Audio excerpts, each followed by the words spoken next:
Hey there, good morning. It is 7:30 on this Wednesday, January 22nd. Hope you're keeping warm out there. We have historic weather to talk about this morning with parts of North Florida picking up a record-breaking snowfall, in fact. So not just a little flurry here we're talking about. And so we're going to get to all those big angles on the weather in just a moment. And we'll take a look at the roads. Trooper Steve's been out there on the roads here locally for you, sort of monitoring conditions and how things have turned out. This morning, we are excited to bring you a live interview with a lady here in our area. She's from the Villages, and she will be helping judge the Westminster Kennel Club Dog Show next month in New York. And so we're excited to chat with her coming up in a little bit. But first, of course, we want to get you to the forecast. And Chief Meteorologist Candace Campos is here with all those stats. There's going to be a quiz on Friday because there's some big headlines with this weather right now. Everyone's talking about it. And really, Richard, at the end of the day, a lot of the forecasts that we talked about really verified perfectly. I mean, it verified the snow amounts that happened in the Panhandle and along the North Gulf Coast states. The chance for some wintry mix kind of played out for a few minutes this morning in Marion County. There was no big concern of black ice. The threat for any real weather impacts in the winter category was not there for us here in Central Florida, and that is something that we talked about. That this was going to be the big story for the Panhandle, that we could maybe get into a little bit of it in Marion County, which we did, but really not impacting our roadways too much. So, you talked about that record this morning with the inches of snowfall for one area, because it had been like 4 inches, and then now they picked up like 8+ inches, and that's like more than they've gotten in 60-70 years or something. Yeah, so Milton, Florida, there in the Panhandle, had a record of 4.4 inches back in 1950, mid-50s, 54, I believe it was. I have to look back. But it is interesting because they racked up a 1954. Was it 8 point? March 6, 1954 was 4 inches in Milton, and we shattered that record. That record in Milton yesterday. Again, just a one-day, snow event racked up 8.8 inches of snowfall. 8.8. I have a friend of the family. She used to watch Alessia when she was little. Her name is Kit, and she moved up to Gulfview, which is just a few miles north of Pensacola. And I texted her. I was like, "Where's my weather report?" Because she always used to ask me for her weather report. Right. She was just bombarding me with videos of her grandkids sitting on inflatable mattresses, getting pulled by their golf cart. Yes. Florida, because we don't have those things. We have pool toys. We don't have tubing. Yes. We have. So it's just it was just so fun to see all the kids and adults. We in the morning show we showed first responders, firefighters. I think it was in Texas, enjoying the snow as well. So there's just something. Okay. A little frozen there. Let's see if the stream picks back up there. Uh-oh. No, we hear you. Hello? I hear you. Oh, no. We can hear you. Oh, yeah, I'm back. Hello. Yes. You see me? Yes, okay. I see you. Good. Okay, let's get to the maps before my internet does something. Okay. It's so cold. My computer's freezing. Milton right now, you can see we had 8.8 inches, areas of Pensacola, 7.6 inches, and even Destin, which Destin's interesting because it's right on the beach, 2.8 inches of snowfall. Now, I know the Panhandle students there have a snow day today. We do not have a snow day today. We just have a wet, soggy, yucky, too bad, get your butt to school kind of weather forecast. Look how much rainfall we saw. Just that consistent pitter patter. Daytona Beach racked up more than an inch of rainfall. We had more than 3/4 of an inch in areas of Cocoa Beach as well as the Villages. So beneficial rain, certainly helping put a little dent into our drought concerns. But the afternoon is going to be looking. We're going to start clearing things out a little bit. It's still going to be downright. We have advisories that should kind of drop off within the next few hours as the rain rolls out. Temperatures are going to try to reach the low 50s, but we will finally start to warm up as we head into the weekend. So you can see there the satellite radar composite just had a lot of us just still under that light misty rain, nothing severe, nothing concerning. We had around 4:30 this morning a quick little blurb of pink on the radar, which is so hard to pick up. So we had a little bit of that wintry mix. How much of it actually made the ground, we'll have to still wait and see from the National Weather Service. But according to the Orlando International Airport, their computerized reporting did report light snow. So it was enough to report that. But most of that moisture will be pushing out as a big time blast of Arctic air settles in. So because there's so much sleet still falling from Gainesville northward, we do have a winter storm warning that's in effect until 1 p.m. Locally here, we have this winter weather advisory as there will be a slim chance of a wintry mix. I think that chance is pretty much done for. But of course, we can't completely rule it out within the next 2 hours or so. Now, temperatures, although the majority of us are staying above that freezing mark, though, notice the wind chill. The wind chill, when you factor in that feeling like 26 degrees, it feels like 35 in Daytona Beach, feeling close to near freezing in Sanford and Orlando. So we do have a cold weather advisory. This has nothing to do with the rain that is falling. This has to do with just the wind chill dipping down again into those 30s and 40s. So as you look here at your clouds and rain forecast, most of it will be pushing out into the afternoon. Could get a lingering shower or two into Thursday with your rain chances still about a 40%. We will kind of keep the clouds in place, but then come Friday. Friday's going to be the day that we will finally start to see a little bit more sunshine in place, and then temperatures are going to be dropping. They're going to be dropping big time early Saturday morning. I'll show you in just a second. 52. That is our high.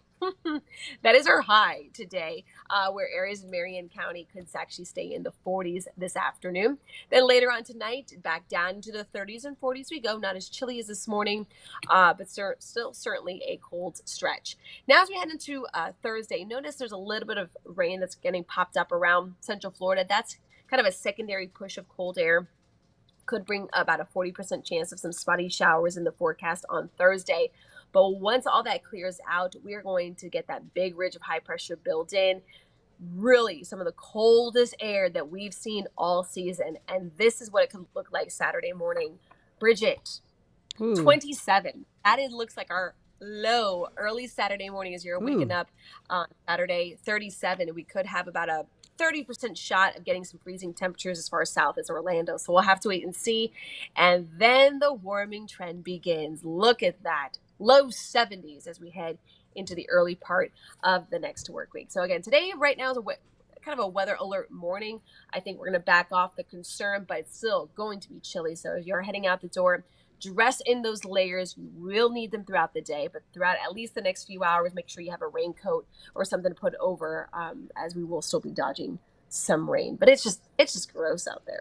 Yes, it is. It is. And speaking of gross, Trooper Steve's been out riding around in it all morning. Bros, Trooper Steve. You know what I mean. I know. All right. And he's looking like, ha ha. Yeah, with his big Chick-fil-A cup. Well, exactly. He has seat warmers and he has breakfast. So, probably got a 10-piece chicken mini. A little honey on top. And none for us. Send him out more often. Ooh. Send him in the cold. Let me get over to him and his 72 ounce. He's slurping. Thanks, Candace. So you're out on the road. You're used to that. Oh, 100%. Yes. 100%. This is can you hear me? Yeah, it's a little glitchy, but just keep going. Can you hear me? Mm-hmm. Gotcha. Yeah, out here just cruising around. Signal's not the best this morning, but we see some of that ice. It happened, so that's a good thing. That's good. That's good. And so what are things like, over the past few hours? Because you went out pretty early and now it's almost 8 o'clock. Yeah, so the roads picked up pretty quickly with crashes. So we do have a crash curve over at Colonial and Forsyth. So I need you to be very, very careful while you're driving out and of this morning. You can see westbound lanes there super delayed just west of State Road 417. So I hate to do this. Okay, there we go. Things are slowly moving. There we go. Just trying to get it working. And then westbound in the express lanes there at I-4 and the Turnpike, your left lane is going to be blocked. So please be careful as you're cruising through that area. Two other crashes in the Pine Hills area as well with some roadblocks. But I'm surprised this morning, for the most part, people are taking it nice and easy. There are no like serious crashes, and we did not get to see the snow make its way down here. So people just need to make sure that they're taking it easy because these roadways, Bridget, are super wet. The construction, good thing, kind of got suspended. I do not think we'll have it going on tonight. So please be careful out there. All right. Sounds good. We'll take it easy. And do you have anything else coming up before we go? We have a stream at 10 a.m. and we'll just be going over some general traffic safety and the weather. Okay, good deal. Good deal. Okay, well, we'll see you then. Thanks, Steve.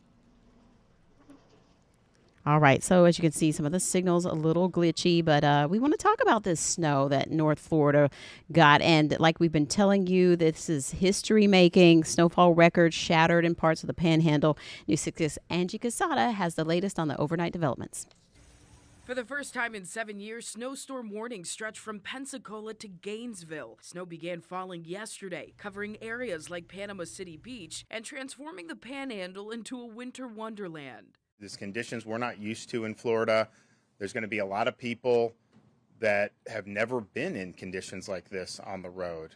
Travelers on I-10 were forced off the road as dangerous conditions made driving impossible. Emergency officials have shut down roads and are urging people to stay home. But if you're out there now thinking like you can just power through it, I mean, there will be accidents, and we don't want that to happen. It's avoidable. And that's for sure. And News 6's Mark Lehman is continuing team coverage on the winter weather. He's been in Marion County, where law enforcement is also, keeping a watch on things. How's it going, Mark? Good morning. Hey, good morning. Yeah, not too bad. I moved inside the truck. I've been outside enough this morning, cold. and it is cold out here in Marion County. We're actually in the northern part of Marion County, between Reddick and Micanopy, and right now the temperature is around 33 degrees, just above freezing, but it still could drop to that freezing level. And there's been concerns about that, from officials throughout Marion County. They were worried about ice forming on the roads, possibly on the bridges, but it appears so far this morning there haven't been any major problems. So, that's the good sign coming from out here. Yeah, and it's not necessarily that you're in the clear yet, because like you said, the temperatures and those bridges also get, they get pretty cold. They're colder than the roads that are on the ground. So still, people should be cautious, I guess, out there if they do have to go out. But if you don't have to go out, it's probably best to just stay home. Yeah, that's what they were saying, that if you do have to hit the road, then do so with extreme caution. But if you don't, then might as well stay off the road if you can this morning. But I can tell you, driving out here today, that we got a steady downpouring of rain for the hour and a half to 2 hour drive up here. It remained for about another hour or so, but then probably around 6:30 or so, or 6 or 6:30, it kind of let up.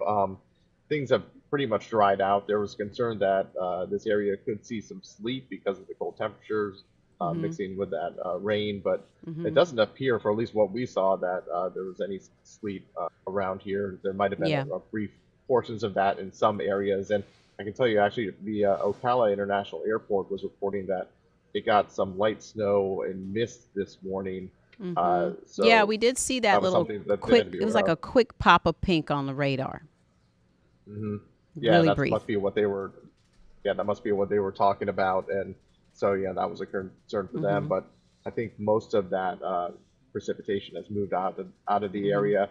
But I can tell you here in Marion County, the school district, schools are on this morning, but they did decide to cancel all after. Yeah, they decided to cancel all after school activities, outdoor activities, because of the cold weather. And sorry, kids. Really, it's unfortunate, but they wanted to err on the side of caution with these cold temps. And really the coldest weather is to come, because tonight we're looking at temps getting down to Hmm. 35 degrees, Thursday night down to Yeah. 29, and then Friday night down to 27. So very Mm, cold temperatures, bitter. below freezing.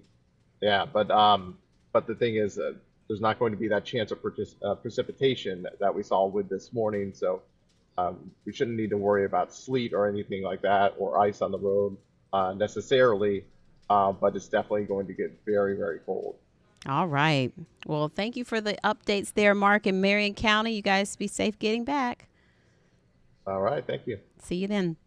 We're taking a quick break and then we'll be back with a local interview with Miss Victoria Jordan from the Villages. She will be participating in the Westminster Kennel Club Dog Show coming up next month. So we're excited to chat with her about that next.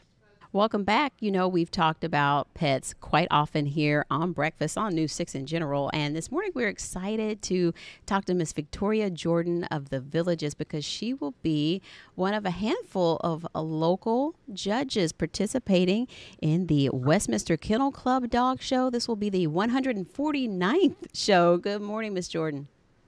Good morning. How is everyone doing? Oh, we're excited and introduce us Good. to your baby there, fur baby. Yeah, this is JR. He's a Brussels Griffon. He's a champion, and I finished his championship myself. Oh. And he's retired now, so he just lives here with mom. Aw, and this is really exciting. How many dog Yeah. shows have you really participated in over the years and helped judge? Oh, I mean, I guess that's a hard number. good gracious. Well, I'm into my 28th year this year, so I'd have to get a calculator. I'm Oh, not that great that's with okay. math. But you're one of several local judges headed up to New York Yes, next month. So what's that like? yes. How do you sign up and compete to get selected?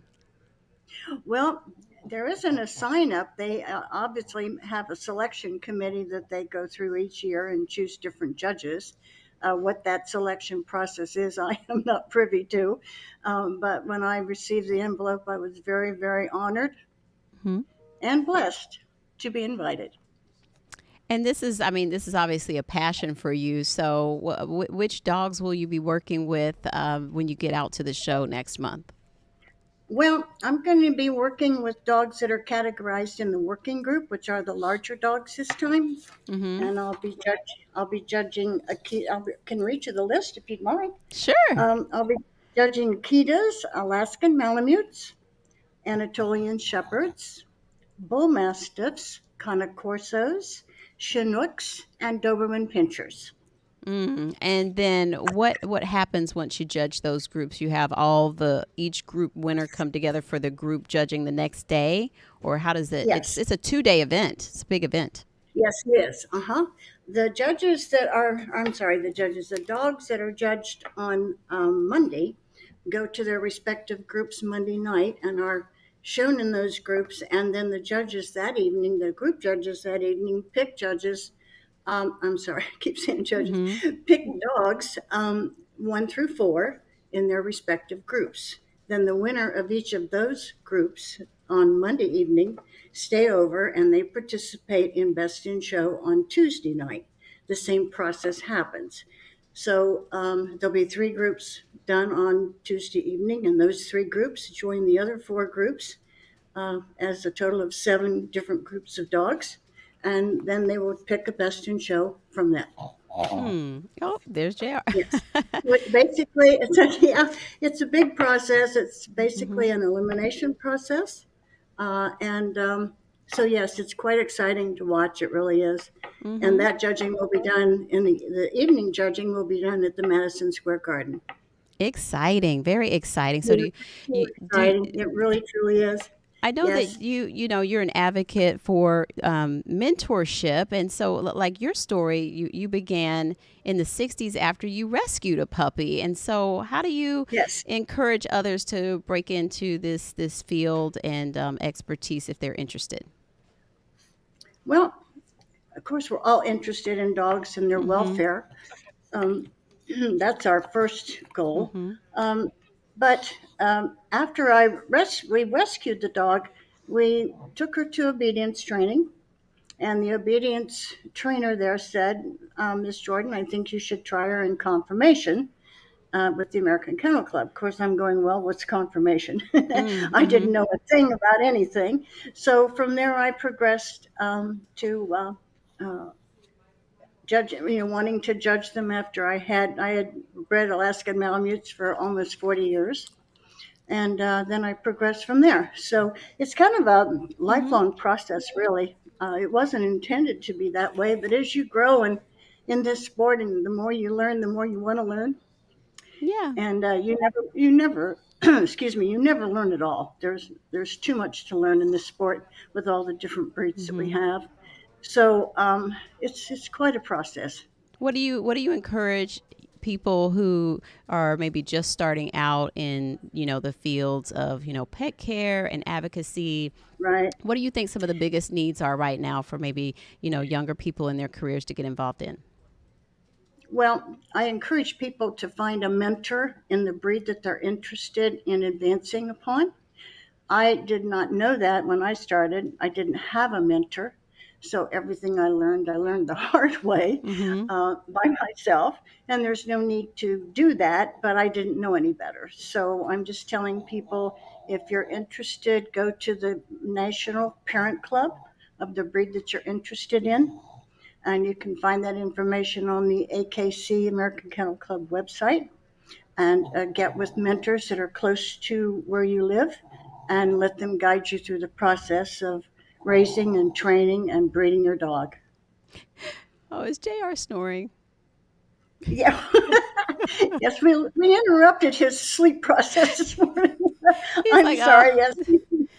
I'm a former champion. I'm retired. This is boring. Oh, yeah. He said, such Yes, a he says, cutie. well, it's time Yeah. to go back to bed now. Yeah, yeah. What can you I'm say about sorry. adopt, don't shop? Because I think that is interesting that you started out with a rescue dog. I mean, it was an Yes. Alaskan Malamute, but what can you say about adopt, don't shop? Because we focus a lot on the purebreds with the dog shows, but what can you say Uh-huh. for that? Well, those of us that love all dogs, Mm-hmm. whether they're champions or they're rescue. We love all dogs, and we want to do the best for their welfare. So um, I just think that if they're interested in a breed, they need to get with their mentors. That's the best way that I can direct them. Mm-hmm. There's a lot of different avenues out there for you to go through. You can take a rescue dog to through a lot of other um, programs that the American Kennel Club offers. So don't think that it's you cannot have a rescue dog involved Mm-hmm. in some things that are at American Kennel Club Mm-hmm. Mm-hmm. because they can take care of them. So yeah, just a lot of programs for people to get Yeah. involved in, and one thing can lead to another thing, and might see something that you like. You think, "Gee, I'd like to do that." Mm-hmm. And so then you try that. But as long as you have a mentor to guide you along and explain these things to you, it'll save you an awful lot of time. Oh yeah. So Yeah. quickly, what are your top three favorite dogs?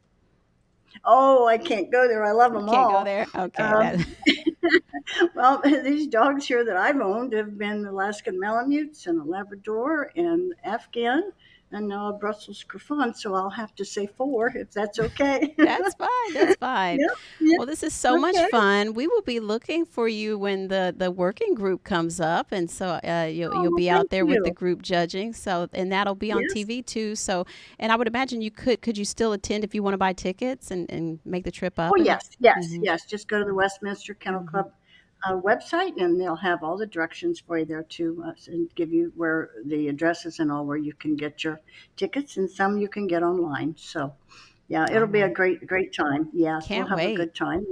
Yes, Awesome. yes, it'll be fun. It'll be fun. So, thank you. Yeah. Thank you for being with us this morning. We'll be looking for you. Absolutely, my pleasure. Anytime. Thank All you. right. Take care.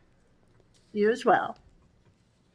And that is going to do it for our time, Kathy. We're out of time. We're out of time, but that was so fun. We'll have to look for Miss Jordan, and we also want to mention we have Miss Elizabeth Murthard of Lake Wales, and Mr. Charles Olvis of Lake Wales, and Miss Angela Pickett of Chuliota, also judges for the dog show coming up next month. So look out for them. That's going to do it for us. We'll see you again at noon.